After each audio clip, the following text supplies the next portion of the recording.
Ainda não? Da segunda intervenção do chocolate. Pronto, ok.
Apresente, manda retirar, retira-se, destroça.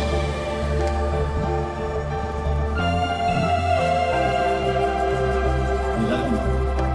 Não há mais falta de nada.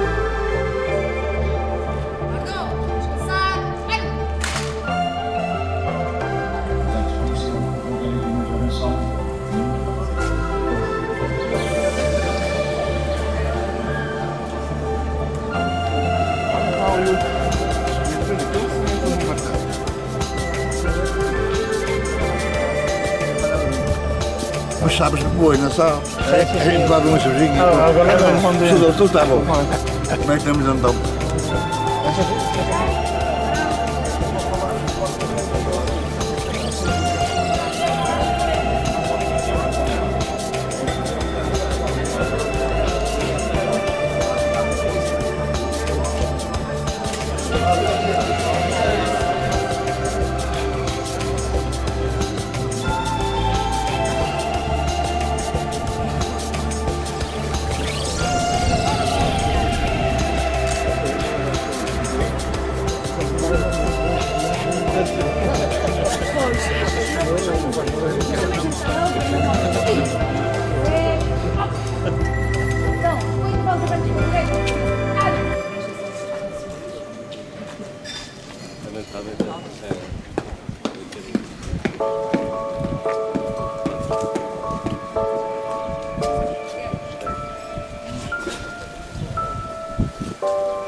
Thank you.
Bom dia.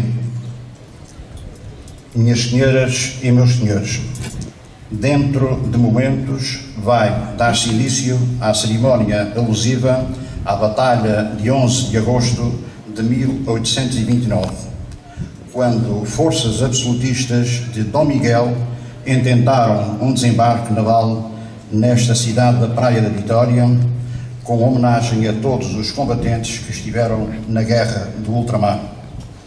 As forças militares presentes são constituídas por uma guarda de honra constituída por um pelotão, uma secção da Marinha Portuguesa, uma secção do Regimento de Guarnição número 1 e uma secção da Base Aérea número 4.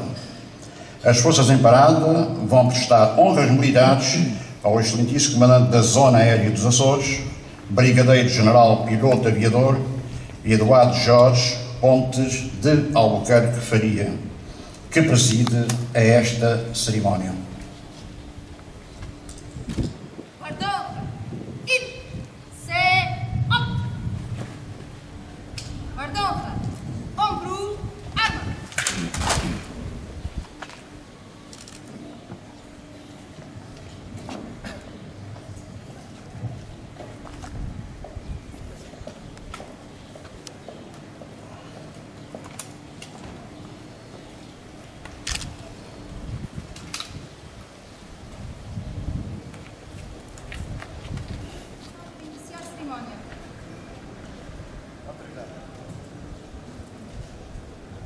Guarda-honra, descansar, arma!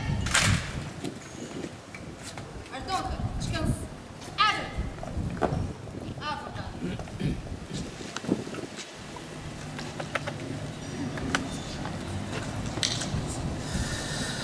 Autoridades, convidados, minhas senhoras e meus senhores, as águas e as areias desta praia que conquistou o título da vitória foram a alavanca do triunfo da liberdade em Portugal, depois politicamente traduzido no esboço e na prática da democracia, que determina o governo da maioria no respeito pela minoria e na criação e no desenvolvimento do Estado de Direito que protege os homens dos abusos do poder.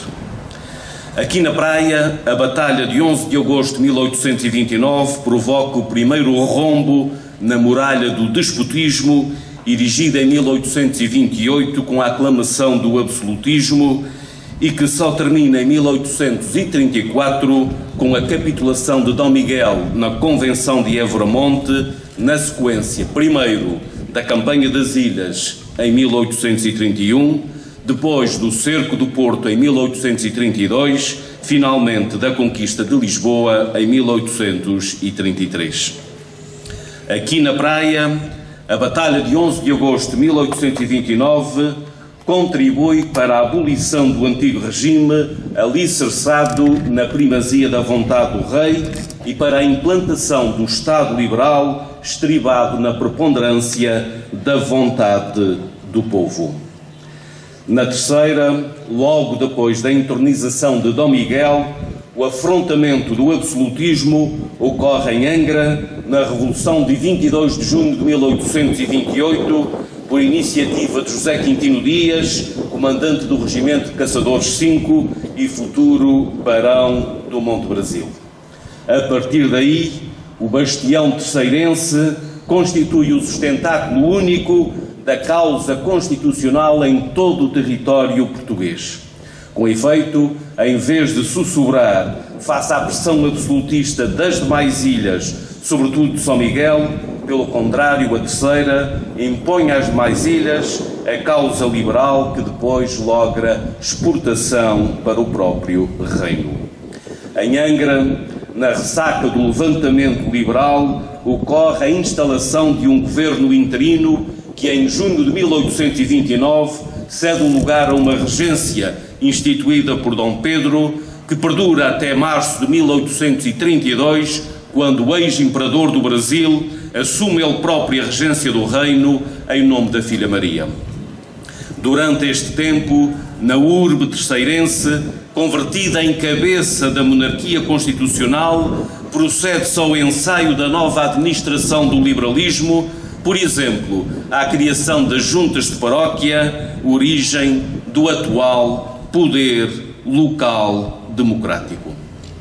Após a Revolução de Junho de 1828, a conversão da Terceira em bastião do liberalismo decorre primeiro do desfecho de uma outra batalha que sucede também aqui no Concelho da Praia. Trata-se da Batalha do Pico do Celeiro, de 4 de outubro de 1828, que opõe absolutistas a liberais e que termina com uma vitória das tropas constitucionais. De facto, por força do recrutamento de um exército de cerca de 3.000 camponeses, o Partido Absolutista tomara a Praia em 2 de outubro, procedendo à instituição de um governo interino fiel a Dom Miguel. A reação liberal aguarda pela manhã do dia 4, quando do Castelo de Angra sai para a Praia meia brigada de artilharia e 150 praças de caçadores 5, quando da Baía de Angra zarpa para a Praia uma fragata brasileira. Pelas 5 da tarde, quando a embarcação brasileira já mantinha a Vila da Praia sob ameaça, os contendores encontram-se no Pico do Celeiro. Após aproximadamente 1h30 de fogo inconclusivo, a experiência, a disciplina, o armamento e o comando superiores dos liberais anulam a própria superioridade numérica dos absolutistas, que, surpreendidos por uma manobra tática mais sagaz, iniciam uma debandada geral.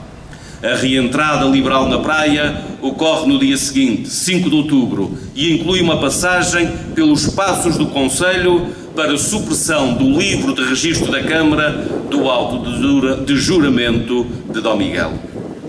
Abeiremo-nos agora da Batalha de 11 de agosto, que hoje se comemora. Apesar do distanciamento temporal, são evidentes as semelhanças entre as batalhas da Salga em 1581 e de 11 de agosto em 1829. Na prática, ambas elas correspondem a tentativas mais ou menos frustradas de desembarque de tropas em terra, rechaçadas com maior ou menor dificuldade pelos defensores. Na teoria, ambas elas correspondem a êxitos políticos extraordinários. No século XVI, a vitória da Salga adia por 3 anos a conquista espanhola, convertendo a Ilha Terceira em bastião único da independência de Portugal. No século XIX, a vitória da Praia confere alento à causa da monarquia constitucional, convertendo a Ilha Terceira em bastião único da liberdade em Portugal. Além disso, as duas vitórias constituem trunfos de exibição internacional. A vitória da Salga assegura aos europeus, aos franceses, ingleses e holandeses a possibilidade da quebra do monopólio de Espanha nos mares. A vitória da Praia estimula os europeus e, de novo, os franceses, ingleses e holandeses ao reconhecimento dos direitos de Dom Pedro, que, em nome da filha Maria, combate a usurpação de Dom Miguel. Ainda por acréscimo, a crer na tradição, talvez mesmo na lenda, se na Salga a coragem de Brianda Pereira ensombra o trabalho prévio de organização e de defesa do corregedor Ciprião de Figueiredo, na Praia o destemor de um desconhecido rapaz de 12 anos ensombra o trabalho prévio de organização e de defesa do conde de Vila Flor. De resto, a batalha de 11 de agosto de 1829 transforma simultaneamente a Ilha Terceira em porto seguro de acolhimento de liberais de todas as paragens e em centro eficaz de operação contra absolutistas das ilhas ou do continente. A Batalha de 11 de agosto de 1829 resulta do envio de Lisboa à Terceira de uma armada miguelista movida pelo propósito do extermínio da rebelião dos liberais. A expedição zarpa do Tejo a 12 de julho de 1829 e surge à vista desta ilha a 27 do mesmo mês, após uma passagem por São Miguel para recomposição e reforço de meios humanos, técnicos e materiais. as inesperadas dificuldades atmosféricas e a falta de barquetas de desembarque adiam o ataque até 11 de agosto. Esta demora favorece os defensores que, sob o comando de Vila Flor, ultimam a fortificação, constituem uma força volante de 150 homens para acompanhamento dos movimentos da frota e reforçam a guarnição dos desembarcadores mais vulneráveis. E quais eram eles? O da Praia, o melhor de todos, os de São Sebastião, preferidos pelos espanhóis no fim do século XVI, dado o estratégico afastamento dos principais povoados urbanos com maior concentração de homens e armamento, e inclusivamente o desembarcador de Angra, se bem que este sob custódia dos castelos de São Sebastião e sobretudo São João Batista. Finalmente, após um tempestuoso Conselho de Guerra, que discutiu a realização de um ataque falso e de uma investida simultânea em diversos ancoradouros, a opção recaiu na mais previsível das possibilidades, ou seja, na invasão da Baía da Praia. A expedição miguelista era composta por 22 embarcações, com 340 peças de artilharia e quase 6.000 homens. Quanto à Batalha de 11 de agosto, bem se pode dizer que durou um dia inteiro. Pelas 9 da manhã, beneficiando da dissimulação do nevoeiro, a expedição apareceu diante da praia em alinhamento perfeito. Porém, a frota só levantou ferro cerca das 9 da noite, após um bombardeamento tão longo quanto infrutífero e 2 tentativas de desembarque. Aliás, o grosso da operação consistiu num chuveiro de fogo sobre os fortes costeiros que ripostavam com determinação. Na descrição da contenda, Ferreira Drummond diz que, somada à nebulosidade do dia, o fumo da artilharia escureceu o firmamento da praia, então equiparado à caldeira de um vulcão, a uma espécie de segundo Etna. De facto, o combate à queima-roupa e a luta corpo a corpo foram episódios mais raros, somente ocorridos na sequência da saída de homens em terra. Com efeito, pouco antes das 4 da tarde, considerando o abandono do Forte do Espírito Santo, os estragos da demais linha de fortificações e a suposta escassez de munições dos defensores, o comando expedicionário aprontou o desembarque de 1.114 granadeiros e caçadores que acometeram a vila pela ponta da Mamerenda. Porém, só umas escassas centenas de militares atingiram terra e mesmo estes foram chacinados ou aprisionados pelas hostes liberais. Posto isto, pelas 6 da tarde, o desespero dos líderes miguelistas motivou a organização de um segundo desembarque muito mais ineficaz do que o primeiro, porque traduzido no naufrágio de 2 lanchas e no retorno a bordo dos demais expedicionários, mesmo que em desobediência às ordens dos comandantes. Encerrada a contenda, o balanço das vítimas testemunha claramente a vitória liberal e a derrota absolutista. Apesar da incerteza das fontes, sobressai a ocorrência de mais mortos do lado de Dom Miguel, de menos mortos do lado de Dom Pedro. Nas hostes miguelistas, a mortandade fica naturalmente muito aquém dos mais de 1000 mortos referidos pela tradição. Todavia, relatos mais precisos aludem à falta de 479 expedicionários na chamada de 12 de agosto. Os falecidos são sepultados no convento de São Francisco, mas muitos daqueles que continuam a dar à costa na ressaca da batalha ficam enterrados no próprio areal ou então são inclusivamente devolvidos ao mar, atados a balas de grosso calibre para que não retornassem à superfície. Nas hostes liberais, a disparidade de números, variável entre os 15 e os 86, dificulta naturalmente uma quantificação rigorosa, embora aponte para um morticínio muito mais baixo. Entre as causas da vitória liberal aqui na praia, em 11 de agosto de 1829, enumeramos o atraso nos preparativos da expedição miguelista, que faculta aos defensores da Terceira o tempo indispensável à fortificação da Costa Sul, também ao estabelecimento de maior vigilância sobre bolsas de resistentes absolutistas. Depois, no dia do embate, ainda pesam as divergências entre chefias da Armada de Dom Miguel, que ancora demasiado perto do areal, motivo da perdição de inúmeras balas, ora enterradas na areia, ora lançadas a grande distância para além da vila. De resto, tardou muito o desembarque, realizado já sem surpresa, depois da chegada de reforços liberais. E no local menos próprio, do lado da Ponta da Mamerenda, onde no mar a força das correntes obrigava o afastamento das barcaças, onde em terra, para lá dos calhaus, não sobrava espaço para a manobra das tropas.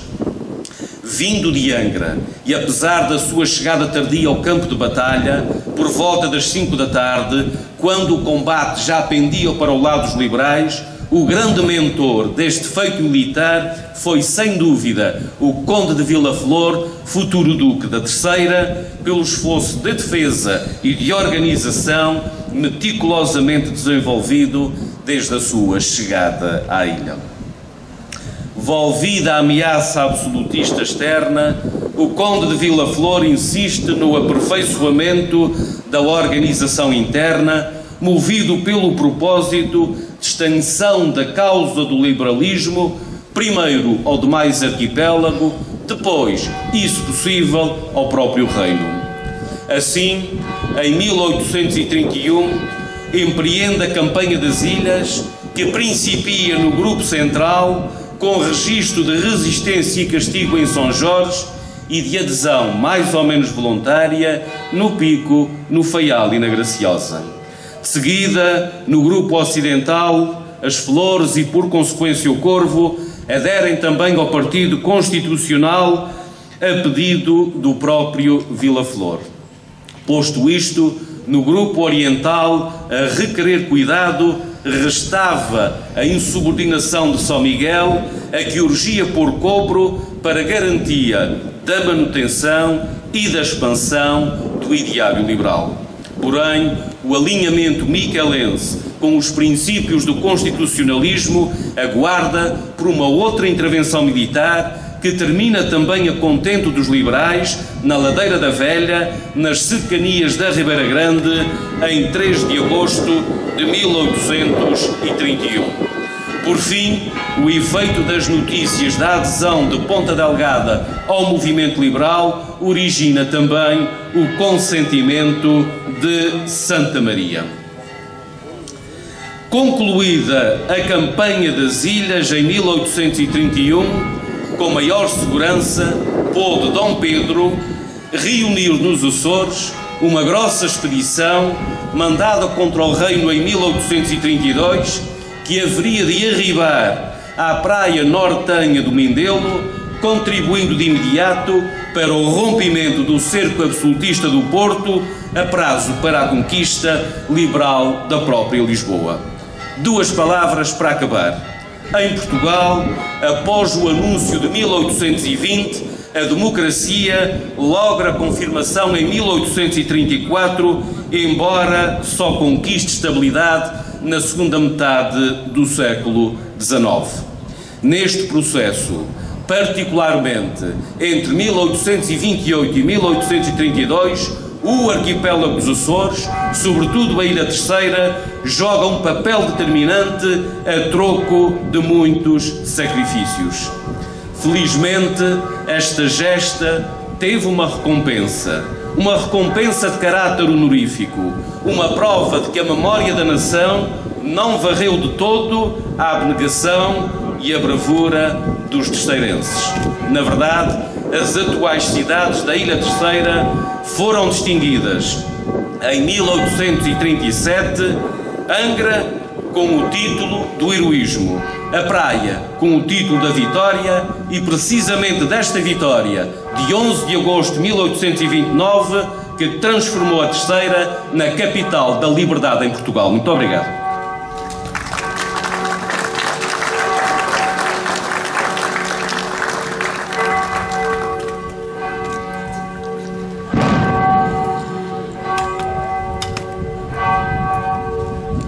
imposição de medalhas das campanhas. Vai proceder-se à imposição de condecorações aos combatentes que estiveram na Guerra do Ultramar, agraciados com a medalha comemorativa das campanhas e comissões das Forças Armadas. Esta medalha destina-se a galardoar todos os militares que tenham servido em campanha, em situação de campanha. À medida que forem sendo chamados, devem dirigir-se para o local onde se encontram as entidades.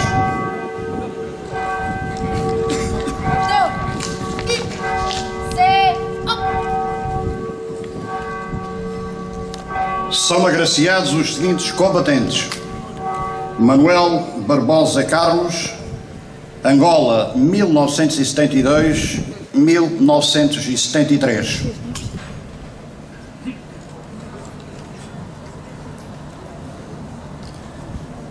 Alberto Urique Vieira Espínola, Moçambique, 1972-1974.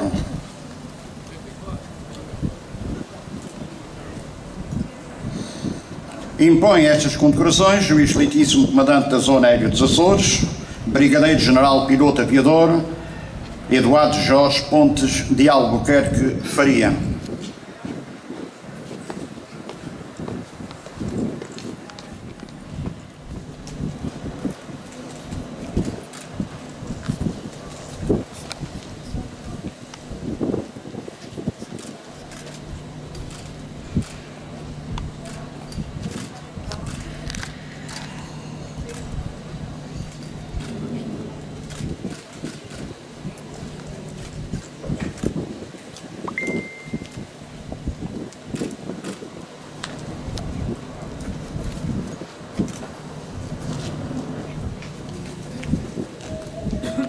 À vontade.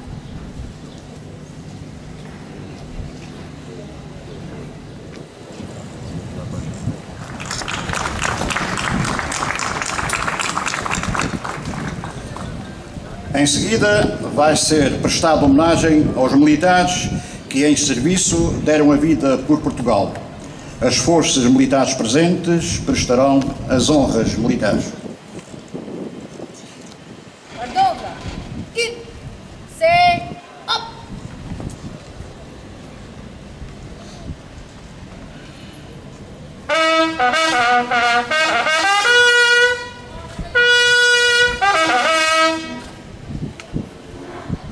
Ardonga. Ombro. Arma. Em memória aos militares que tombaram em combate, vão ser depositadas coroas de flores, honrando o seu espírito de sacrifício ao lutarem e morrerem na defesa dos seus ideais. O excelentíssimo Sr. Comandante da Zona Aérea dos Açores, Brigadeiro-General Piloto Aviador Eduardo Jorge Pontes de Albuquerque Faria, o Presidente da Liga da Itália, representado pelo Vereador da Cultura Carlos Costa, irão depor as coroas de flores.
Vai ser efetuado o toque de silêncio em homenagem aos mortos que deram a vida por Portugal. Em primeiro lugar, irá executar-se o toque de silêncio, seguido da marcha fúnebre e, por fim, o toque de alvorada. Após o que se convidam todos os presentes a guardar um minuto de silêncio. Pelo Sr. Padre Francisco Salles será feita a leitura de uma prece.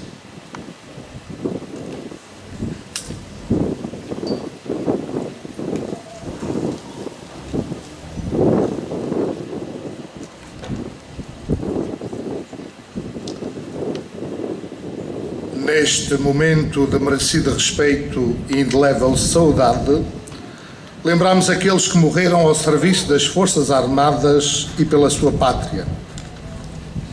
Dá-lhes, Senhor, o eterno descanso, em tua esplendor da luz perpétua.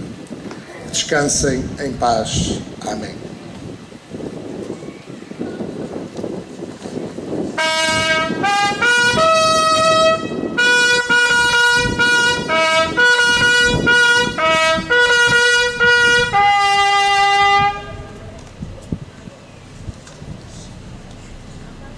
Mardonga, sentar, arma!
Mardonga, ombro, arma!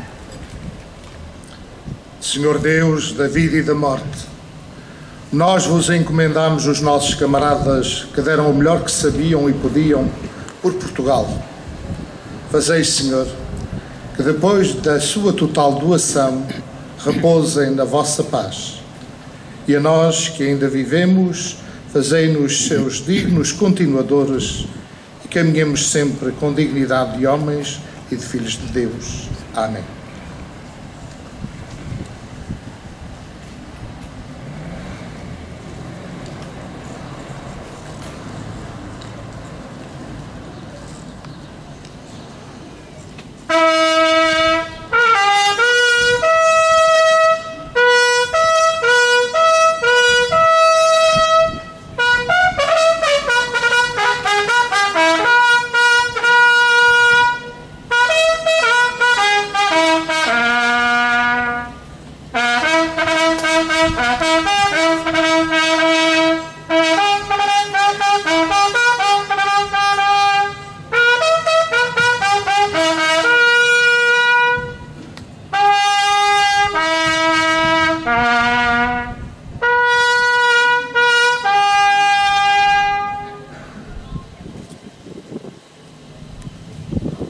Mardonga, descansar, arma!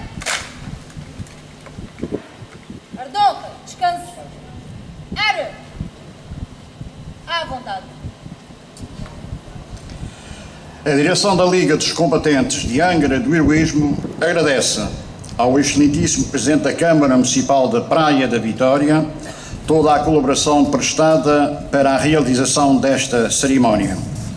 Ao gentíssimo Sr. Comandante da Zona Aérea dos Açores, agradecemos a sua presença e o empenhamento do Comando Operacional dos Açores, empenhamento esse que permitiu que esta cerimónia se realizasse com a participação dos 3 ramos das Forças Armadas e tenha o simbolismo que lhe queremos dar.